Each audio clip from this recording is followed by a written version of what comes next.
Here, ons vra U seën op ons erediens. U is nie net hier teenwoordig nie, Here. U is elke dag teenwoordig en sigbaar in my lewe. Aan U kom toe alle eer tot in ewigheid, die Vader, Seun en Heilige Gees. Amen. Ek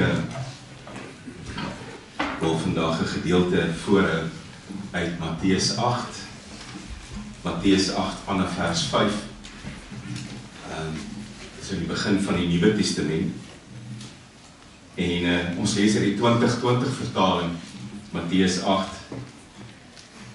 Is eintlik die eerste persoon in Jesus se loopbaan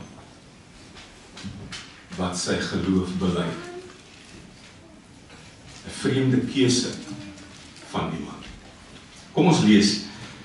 Die opskrif van die gedeelte is genesing van 'n slaaf. En eintlik wys die opskrif glad nie wat hier eintlik gaan gebeur. En kom ons lees vanaf vers 5. Nadat hy in Kapernaum aangekom het, het 'n centurion hom genader en smeekend vir hom gesê: Here, my slaaf lê verlam by die huis en ly baie pyn.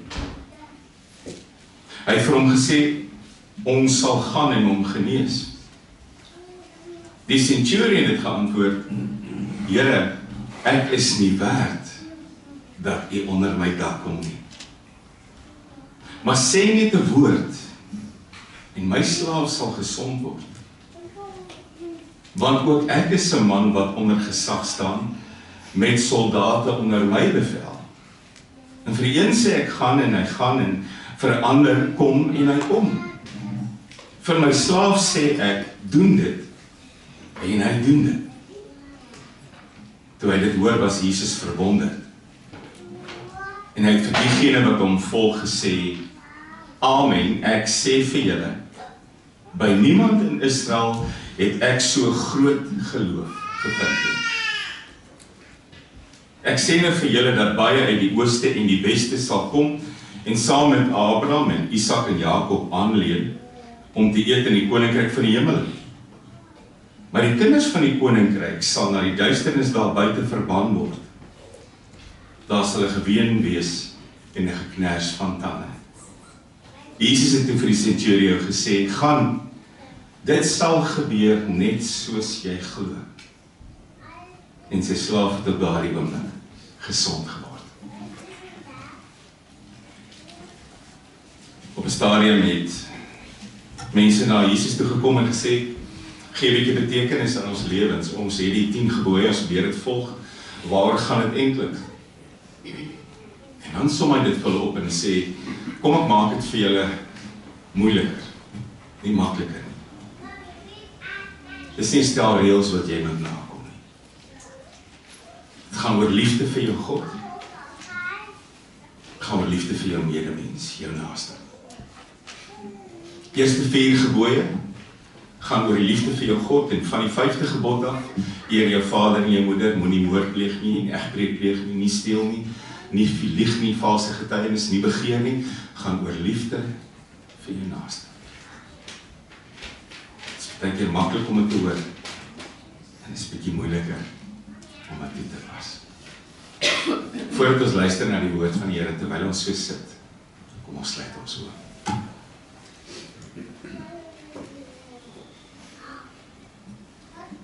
Het is 'n wonderlike voorreg, Here, om my oë toe te maak en te weet ek sluit nie my oë voor 'n vreemde God nie.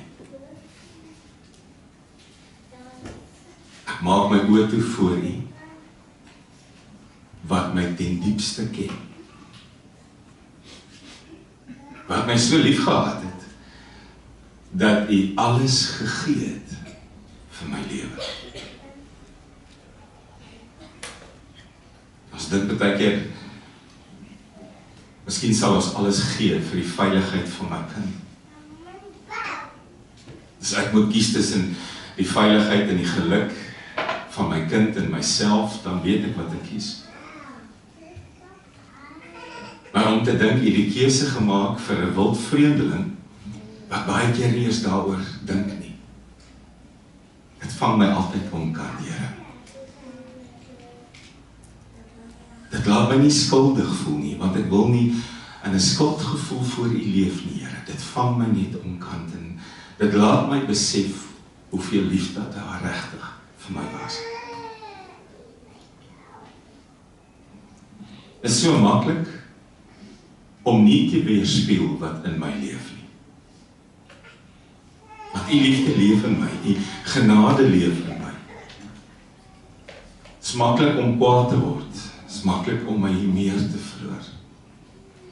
Het is maklik om woede en wraak rond te dra en dit te koester. Het is makliker om iemand nie te vergewe nie, as om hulle te vergewe. Het is makliker om ons swartgallig te wees oor die toekoms. Het is makliker om sonder hoop te leef. Het is makliker om altyd die negatiewe raad te sien, Here, as U hand in alles. Daarom wil ons kom vra, nie net as 'n groep individue nie, maar as 'n gemeente, as 'n groep wat vir mekaar ook omgee en mekaar lief is. Laat dit wat in ons leef, meer buite sit, Here, meer na vore kom. Ons leef in 'n wêreld wat nie vriendelik is nie, Here. Ons leef in 'n wêreld wat nie hulle deure oopgooi vir jou as jy jou geloof bely nie. Ons leef juis in 'n wêreld wat jou uitstoot, jou spot, jou verneder. Maar ek sal nie stil bly nie. Want U het my werd genoeg geag om my U seun te maak. Dankie vir 'n geleentheid soos hierdie. Dankie dat ons saam kan aanbid. Dankie vir stemme wat sing. Dankie vir jong stemme, ou stemme. Dankie, Here, dat ons in U liefde elke dag bestaan. Ons vra alles in U naam alleen. Amen. Was in my maar altyd 'n bietjie van 'n vrees dat hierdie ding aan is terwyl ek sing. As dit ooit gebeur, steek iemand net hulle hand op. Sê se dag. Matteus 8 gebeur net nadat Jesus se eerste preek klaar is. Was 'n bedrywige tyd opgeteken. Jy kyk hier, Matteus 3, Jesus word gedoop. Eerste een wat sy aandag verg, gesnee Jood nie.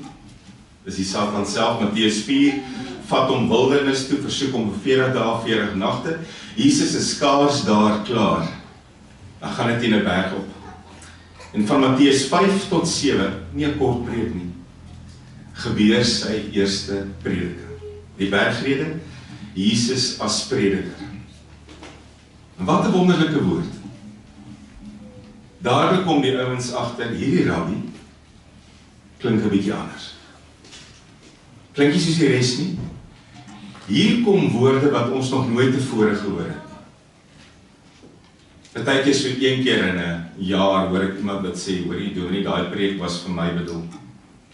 Maar die dag toe hierdie skare hier wegstap, na Matteus 5, 6 en 7, het almal waarskynlik gedink, die preek was vir my bedoel. Want hy kom toe, en hy praat oor, geseënd is die wat swaar kry, wat pyn het, wat ellende beleef. Hy praat oor mense wat sout en lig vir die wêreld moet wees. Hy leer hulle selfs in die middel van die preek, hoe om te bid, die Onse Vader. Die Onse Vader is deel van Jesus se heel eerste preek. En dan waarsku hy ook teen die valse profete. En as jy die hele preek saamvat, sê die Here uiteindelik in Matteus 7 vers 21, nie almal wat vir my Here, Here sê, sal die koninkryk van God beerwe nie. Net die wat na die wil van my Vader doen. Nie almal wat vir my Here, Here sê. Hierna, na die eerste preek, julle is mense wat my gaan volg, julle is mense met my naam op julle lippe, maar nie almal wat vir my Here, Here sê, sal die koninkryk beerwe nie, net die wat die wil van my Vader doen. En dan as jy die eerste paar verse van Matteus 8 lees, die oomblik as hy van die berg afgaan, is daar 'n melaatse man, wat sê, as U wil, kan U my genees. En dan voeg Jesus daar by die woord, Dis asof hy sê dat ek net nou gepreek het, kom ek wys vir julle hoe lyk dit. En hy raak aan hierdie melaatse. Hy word eintlik onrein deur dit te doen. En hy sê, ek wil jou vergewe en ek wil jou genees. En hy genees hom net daar. Ek dink die skare wat daar was, wat net nou nog kerk toe gegaan het, sy mond het oopgegaan. Want die man voeg daad by die woord.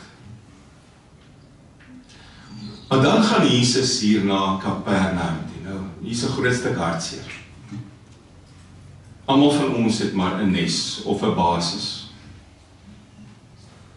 En hopelik is jou basis daarin al hier waar jy bly. Dit is nogal moeilik om op een plek te bly en 'n nes op 'n ander plek te hê. Maar almal van ons het 'n basis nodig. Dit kan jou eie huis wees, kan 'n huis wees van 'n familie waar jy tuis kom, maar almal van ons het 'n plek nodig waar jy net 'n bietjie rustig kan wees en jou gedagtes laat gaan en tuis kan kom. En mense dink Jesus se basis, Jesus se nes sou Nasaret wees. En dis waar hy groot geword het. Jy neig altyd weer terug soontoe, maar dan kom jy agter hy kon nie naby Nasaret kom nie. Uiteindelik word Kapernaum sy basis. Jy sal baie keer hoor Jesus het, wanneer hy klaar iewers heen was, weer teruggegaan Kapernaum toe. Nou Kapernaum was 'n vreemde plek gewees om te wees, ook in Galilea deurbo. Maar Kapernaum het twee tipes mense gehad met wie jy nie graag wou meng nie. Aan die een kant was Kapernaum vol heidene. Daar was baie minder Jode as heidene. En die tweede groep mense in Kapernaum, daar was 'n klomp Romeinse soldate. Twee tipes met wie jy nie veel te doen wil hê nie. As jy nes wil gaan skrob, gaan dit nie daar wees nie. Maar hier gaan Jesus. En Kapernaum, so aan die noordweste kant van die see van Galilea, word sy plek van tuiskoms. Hoekom was daar so baie Romeinse soldate? Kapernaum was 'n douanepunt. Daar was 'n fort gestasioneer, die Rome wou gehad het, hulle het oral sulke plekkies gehad, deur die hele Israel, die hoofkwartier natuurlik in Jerusalem, maar dan het hulle sulke douanepunte gehad, net om vir die Jode te sê, ons is oral, moenie iets waag nie. Kapernaum was een van hierdie plekke. Daar was 'n douanepunt. So daarom is dit nie vreemd nie, die oomblik toe hy daar uitkom, wie is die eerste persoon wat na hom toe uitreik? 'n Romeinse offisier. Die 2020 vertaling noem hom 'n centurio. Wat beteken dit? Bevelvoerder oor 100. Die Engelse ouens is nie slim met die woord century nie. Kom van die Grieks af, centurio. 'n Bevelvoerder oor 100. 'n man met gesag, 'n man met status, 'n man met sosiale aansien. Nou wil ek vir jou sê, in daai tyd het jy nie gemeng met Romeinse soldate nie, want hulle was ongeskik. Dit was ouens wat jou gemanipuleer het. Dit was ouens wat die Jode soos gemors behandel het. Dit was ouens wat op jou neergesien het. Daar was nie 'n manier dat julle met mekaar 'n pad gestap het nie. 'n Romeinse soldaat was nie 'n gunstig gesiende persoon uit 'n Joodse oogpunt nie. Maar die man was anders. En sy andersheid was eintlik 'n gevaar vir homself. Hy was anders, want hy het in die geheim die Joodse gebruike begin navolg.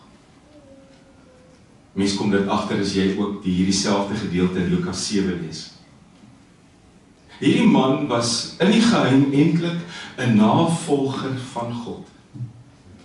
Jy kan maar sê, hy was 'n godvreesende heiden. Dis wanneer iemand die Here volg, die Here ken, maar hulle kan nie waag om dit eintlik te sê nie, want dan gaan hulle uitgestoot word, hulle werk verloor, hulle gaan moeilikheid kry. Hierdie man was 'n godvreesende heiden. En hy was so navolger van die Joodse gebruik, dat hy met sy eie geld 'n sinagoge gebou het. Hy het nie net die Jode toegelaat om hulle geloof uit te leef nie. Hy het nie net ander pad gekyk, want onthou op hierdie stadium die Romeine het hulle keiser as God gesien. Jy moes God aanbid in Rome. Maar as hulle God aanbid, kyk 'n ander pad. En dan gaan hy 'n tree verder en hy bou 'n sinagoge waar hulle kan aanbid. Ek dink in die nag as niemand kyk nie en almal slaap, het hy self daar aanbid. So wat tref jy by hierdie man aan? Jy tref 'n verkeerd ongeloof aan. Hoekom sê ek dit? Want gewoonlik werk geloof op 'n ander manier.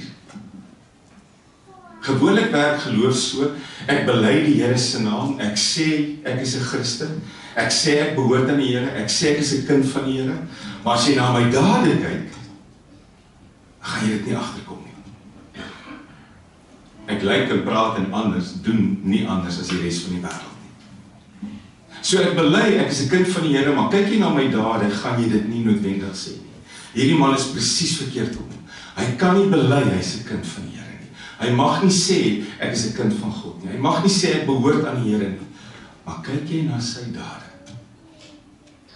dan kom jy agter. Hierdie man dien eintlik vir God. En met sy eie geld bou hy 'n sinagoge, sodat die mense die Here kan aanbid.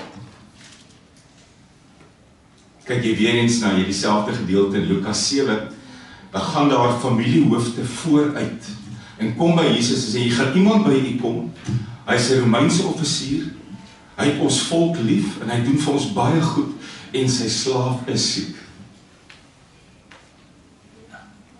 Matteus vertel dit nie so nie.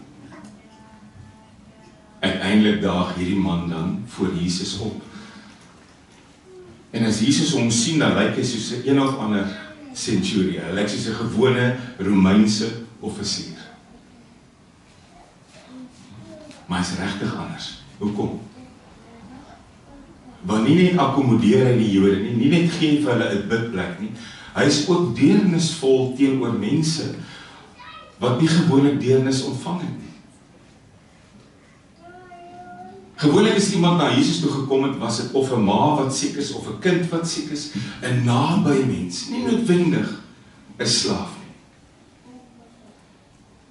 Want slawe in daardie tyd was niks. Hulle was blote besittings.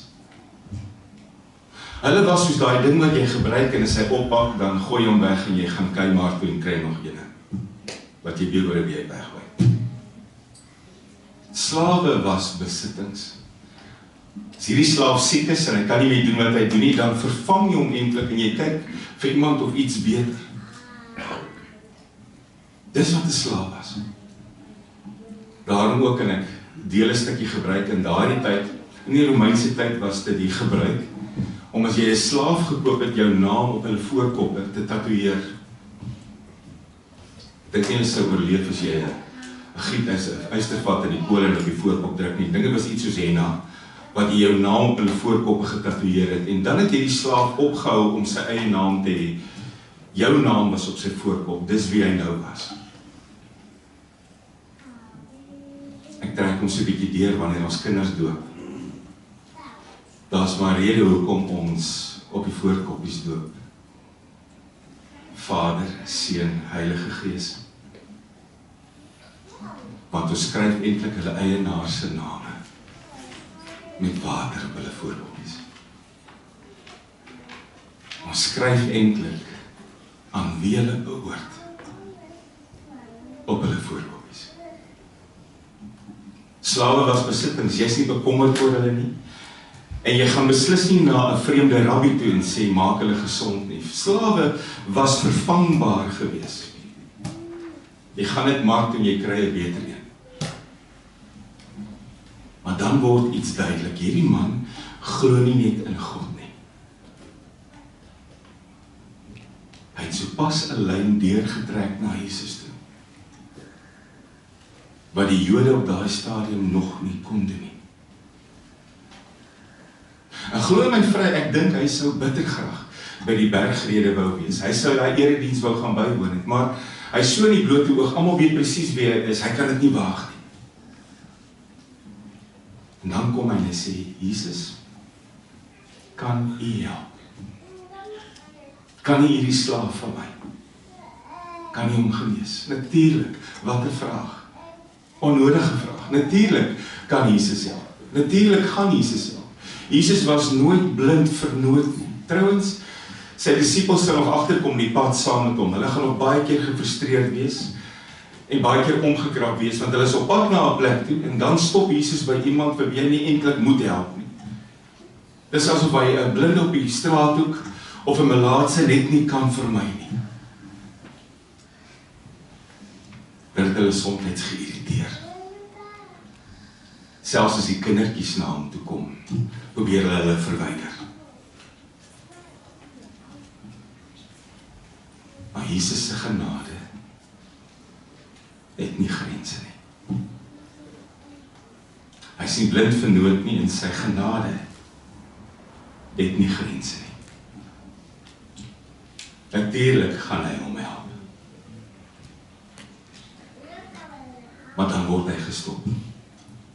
Ek dink die Here gee as sy eerste tree en sê, waar bly jy? En dan word hy gestop. Weereens in die toekoms sal die Here baie keer gestop word, as hulle op pad was na 'n plek toe, en die sieke wat hy moes gaan genees is intussen dood, of het dit nie gemaak nie, dat mense gewoonlik van vooraf kom en sê, moenie meer kom nie, hierdie mens leef nie meer nie, hy was so bietjie te laat.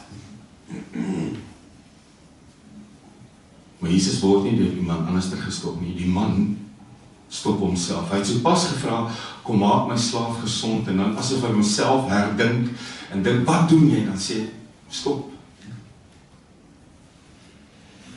Stop, Here. En hy gee sy rede. Ek is nie werd dat U onder my dak inkom nie. Eintlik is dit 2 redes, maar hulle loop so in een. Die eerste rede sou wees, hy weet dis ongehoord. Hy is 'n Romein, Jesus is 'n Jood. Hy is 'n heiden, onder die dekmantel. Jesus is 'n gelowige. Jy meng nie met die heidene nie. As jy in die heidense huis ingaan, word jy onrein. So hy stel homself nie net bloot nie, hy stel Jesus in 'n moeilike situasie. En in daardie tyd was dit die ongeskrewe reël, die memo wat tussenin eintlik versprei was. Jesus het gekom vir die verlore skape van Israel. Hy sê dit op 'n stadium ook, sê Matteus 10, toe hy die disippels uitstuur, moenie op paadjies gaan na die heidene toe nie, moenie op paadjies gaan na die Samaritane nie, fokus op die verlore skape van Israel. Hoekom het hy dit gesê? Hy het geweet die verlore skape van Israel gaan hom nie aanvaar nie. Hy het geweet dit sou uiteindelik die heidene en die Samaritane wees wat nader kom, wat ontvanklik is. Maar hy moes dit sê, sodat hulle uiteindelik kon weet. Hy was nie goed genoeg in hulle oë nie. Op 'n stadium 'n paar hoofstukke verder, tref jy Jesus aan en eintlik soos hy heiden behandel moes wees, tref jy in daai situasie aan met die Kanaanitiese vrou. Hierdie vrou is ook 'n heiden uit Kanaan. Haar dogter is besete, sy kom agter Jesus aan en sê presies wat hierdie man sê, help my. Maar hulle bly aanstap. En dan skreeu sy harder, help my. Sy skreeu so hard, dat die disippels later vir hom sê, jy moet 'n plan maak, sy planne. En dan gaan sy 'n stap verder, sy kom val voor hom neer op haar knie, sy stop hom eintlik en sê asseblief, help my. En dan sê die Here, maar dit is nie goed, dat ek die kinders se brood vat en vir die hondjies gooi nie. Waarop sy antwoord, dis waar.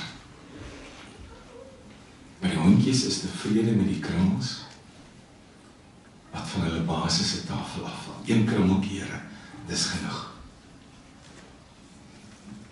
So in sy agterkop weet die man eintlik, dis hoe heidene hanteer moet word. Dis wat Jesus eintlik vir hom moet sê. Die tweede rede. Hy sien eintlik op hierdie stadium waar die spul Jode onder die bloedkruis op Golgotha en by die leë graf nog nie kon sien nie. Hy sien hierdie rabbi is anders. Hy sien hy is groot en ek is klein. Hy is heilig. Ek is gering. En dan in absolute nederigheid. Wanneer hy sê ek is nie werd dat hy onder my dak inkom nie. In hierdie absolute nederigheid volg die mooiste geloofsbelijdenis. Van die mooiste geloofsbelijdenisse ooit was nie in voorspoed gemaak of met applaus of in hoogdravendheid nie. Van die mooiste geloofsbelijdenisse kom in nood en in nederigheid. Wat sê hy vir die Here? Gaan in Grieks sê, eipen logos. Spreek net die woord. Eipen, spreek, bring die woord, trek die woord nader. Eipen logos, spreek net die woord. Hier waar ons staan in die straat, Here. Spreek net die woord en my slaaf sal gesond word. Onthou julle die skitterende geloofsbelijdenis? Met die misdadiger wat langs Jesus aan die kruis gehang het, wat het hy daai dag gesê? Here, dink net aan my. Nie Here, verlos my, vergewe my, red my nie.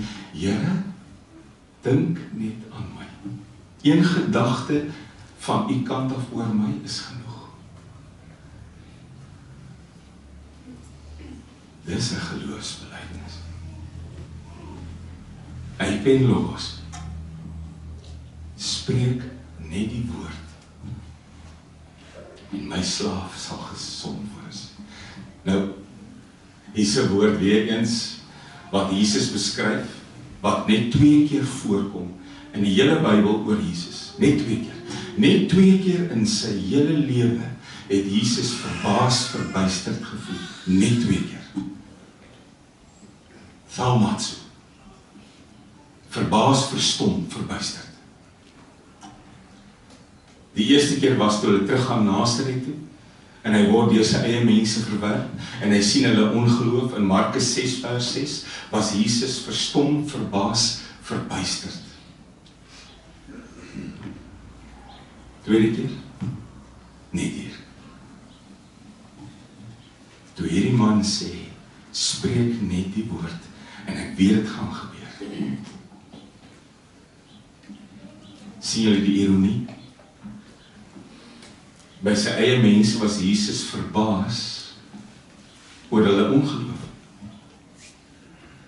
Voor hierdie heiden is Jesus verbaas oor sy geloof.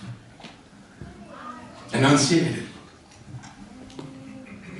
Niemand in Israel, by niemand in Israel, by al julle mense wat my volg, by al julle Jode, by nie een van julle het ek al so groot geloof gesien.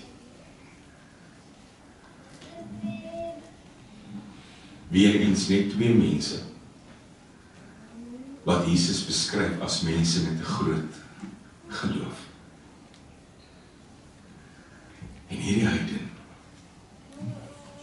is een van hulle. Nergens tussen julle Jode het ek so groot geloof aangetref as hier nie. En dan sê Jesus, julle dink julle is op pad na 'n ewige feesmaal. Julle dink omdat julle Jode is, gaan julle saam met Abraham en Isak en Jakob aansit by die ewigheid. Kom ek sê vir julle, daai feesmaal gaan waarskynlik vol mense wees uit die weste en die ooste uit. En julle wat dink julle gaan daar aansit, julle gaan in die duisternis laat. En nou wil ek stout wees, as ek hierdie in die Kaap gepreek het, ek gesê, met die gebene kners van tande, as jy nie tande het nie, gaan vir jou gegee word, maar kners gaan jy kners.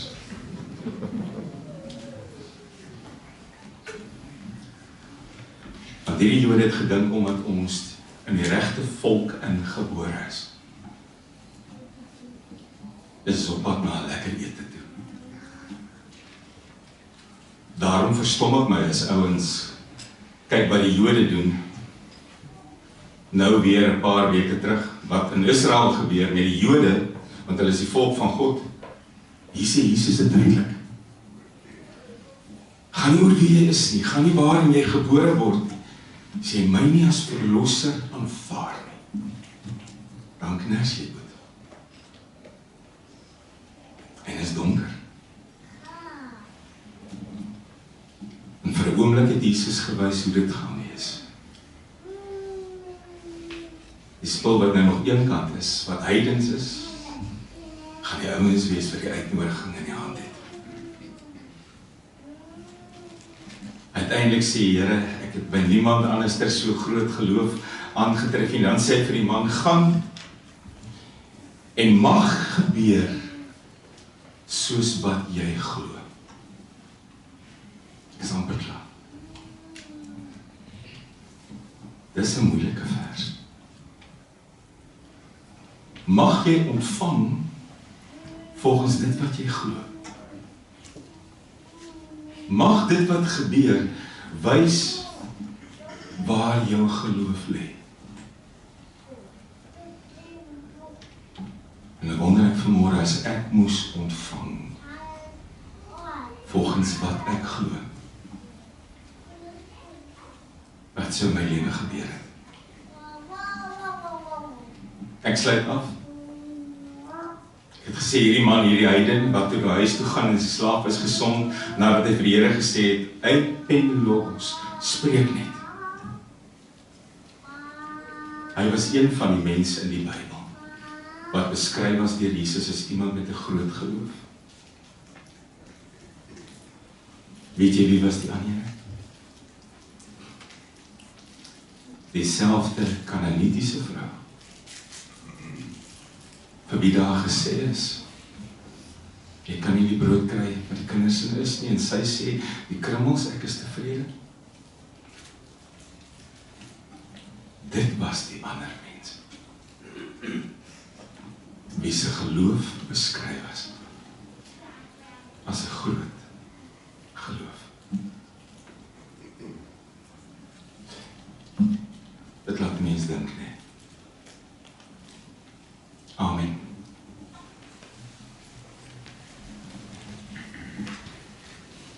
Here, ek volg U, ek ken U. Ek dien U, ek bely U naam. Ek het 'n Bybel. Ek ken versies.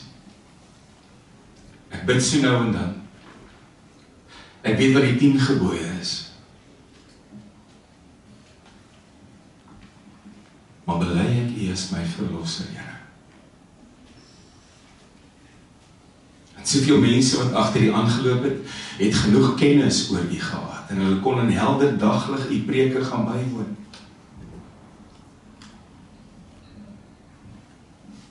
Maar dikwels was dit die mense met die verkeerd ongeloof, die wat nie hardop kon bely nie, wat geloof gedoen het. Ek wil my geloof doen, Here. Ek wil my geloof sigbaar maak. Ek wil anders dink, anders praat, anders doen as die res van die wêreld. Wees geduldig met my, Here, en lei my deur die Heilige Gees. Amen. Ontvang die seën van die Here, en elkeen gaan lewe tot sy Here. Here, U is my leidsman, U is die een wat my geskaap het. U is die een wat met U bloed my rekeninge afgelos het, alles betaal het. U is die een wat deur die Heilige Gees in my leef, deur my werk. Aan U kom toe alle eer tot in ewigheid.